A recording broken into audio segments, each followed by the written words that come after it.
Bonjour Louise Bernard. Bonjour Philippe, bonjour tout le monde. Au sommaire de votre journal des médias. Des candidats de Koh Lanta portent plainte. Une nouvelle qui va secouer aussi les fans de la série Ici tout commence. La grève de France 24 qui continue. Un rapport qui dénonce le sexisme dans la presse écrite. Lynn Renaud en interview pour Culture Média qui raconte son nouveau téléfilm pour France 3. Et puis deux actualités pour les nostalgiques des années 2000. Mais d'abord les audiences qu'ont regardé les Français hier soir, le podium.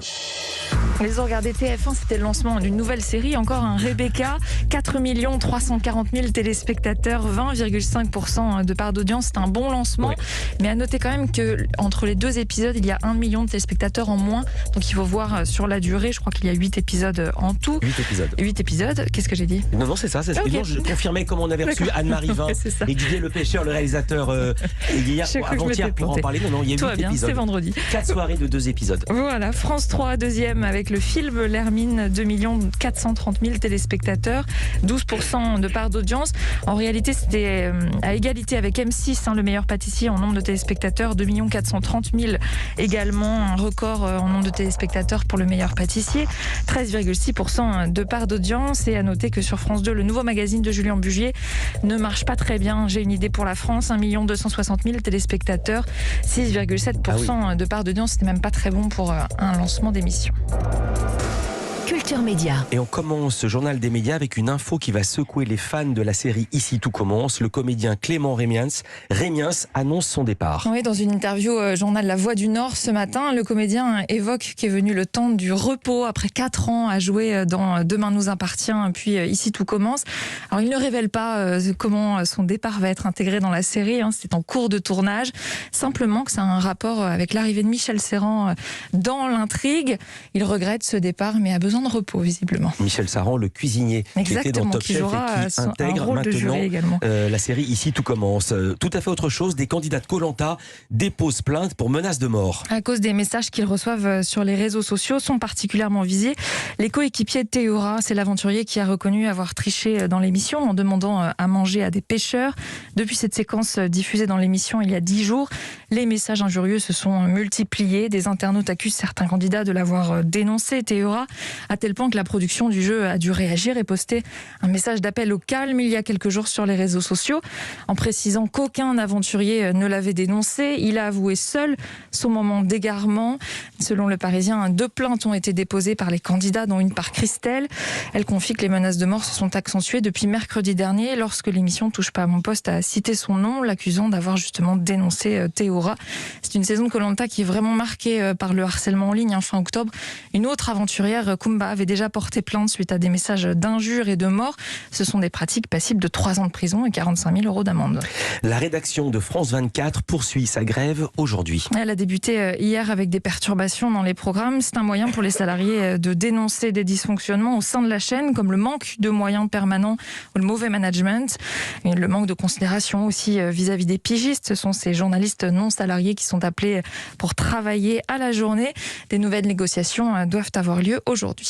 Dans l'actualité des médias également, un rapport souligne le sexisme dans la presse écrite. Oui, du sexisme dans les articles et au sein des rédactions aussi. C'est le constat fait par le Haut Conseil à l'égalité femmes-hommes. Le rapport a analysé la proportion de femmes journalistes parmi 6 quotidiens, 2 hebdomadaires et 3 magazines féminins. Alors, quelle conclusion ? Et pour la presse généraliste, la proportion de femmes journalistes est de 30%, 50% si on inclut la presse féminine. Et dans les rubriques politiques, par exemple, seuls 20% des journalistes sont des femmes. Parmi les journaux étudiés, aucune directrice de publication.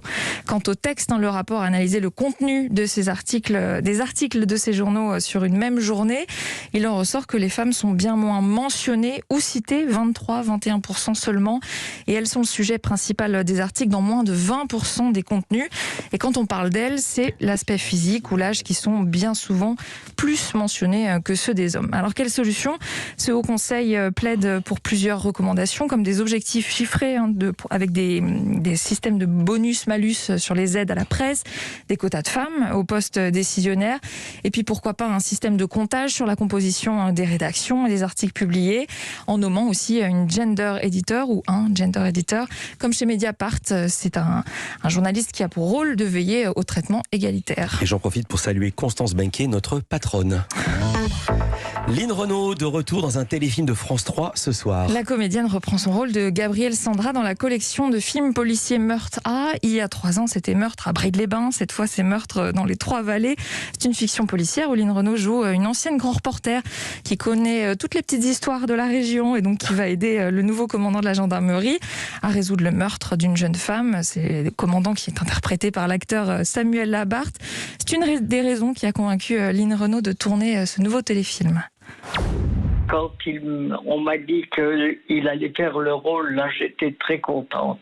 Ça a beaucoup fait aussi pour que j'accepte ce film parce que Samuel, c'est un garçon extraordinaire. Il joue magnifiquement bien. C'est plus qu'un ami, c'est presque ma famille parce que vous savez que je suis la marraine de sa petite fille. Donc, c'était comme si je jouais avec quelqu'un de ma famille. Et cette collection de téléfilms Meurtre A, elle réalise toujours des très bonnes audiences, mais ce n'est pas ce qui attire Lynn Renaud, ça l'impressionne plutôt. C'est vertigineux quand on pense qu'on peut être regardé par 3 ou 4 millions de personnes.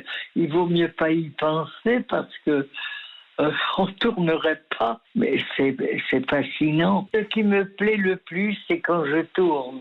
Je peux pas vivre sans mon métier. C'est me couper mes ressources de vie. Quand on dit moteur, je suis une autre femme. Ouais, je ne l'ai pas dit à Lynn Renaud, mais on est bien au-delà des 3-4 millions. Hein. C'est près de 5 millions de personnes qui avaient regardé le premier téléfilm dans lequel elle avait joué. On verra l'audience de ce nouveau volet Meurtre dans les Trois-Vallées. C'est diffusé demain soir à 21h05 sur France 3. Je vous donnerai l'audience lundi matin. Et alors, tout à fait autre chose, ça je n'y aurais jamais cru, les L5 vont se reformer le temps d'une émission.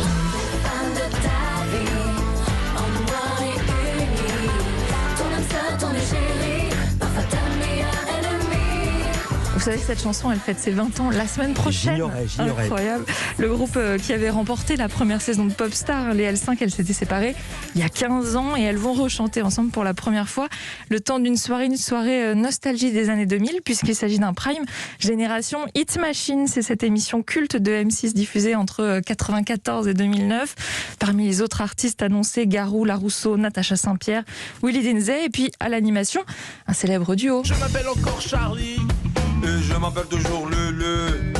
Charlie et Lulu, une véritable incarnation de l'émission. Ce sera diffusé sur W9.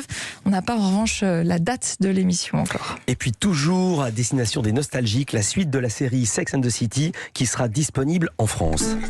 Sur la plateforme Salto, un jour seulement après la mise en ligne aux États-Unis sur HBO Max.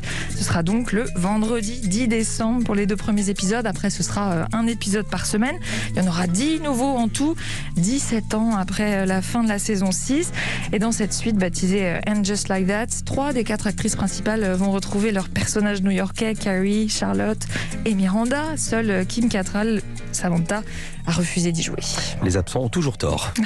Merci beaucoup Lise Bernard. Toutes ces infos à retrouver dans la newsletter média. Il faut s'inscrire, c'est gratuit, europe1.fr. À lundi pour un nouveau journal des médias. Bon week-end. À lundi.